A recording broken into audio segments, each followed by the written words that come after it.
राजा जी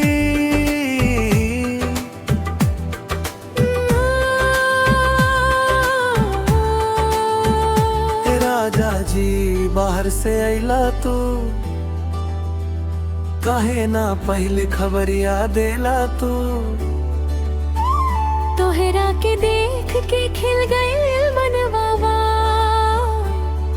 बतावस न कैसे रहला तू ए रानी जी काम में फसल रहनी तोहर याद में दिन रात तड़पल रहनी दूर है के भी दिल तोहरे पास रहे तोहरा बिना सांस लेवे में डर लागे ए राजा जी बाहर से अइला तू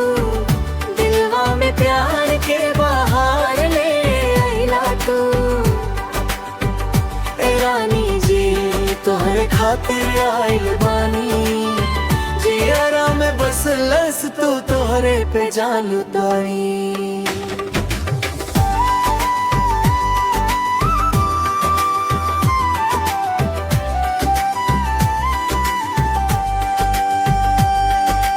तोहार बतिया लागे मीठ मिठाई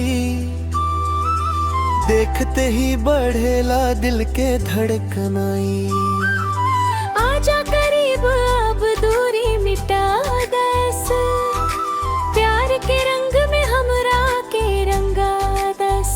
तोहार हंसी हमरा के पागल करेला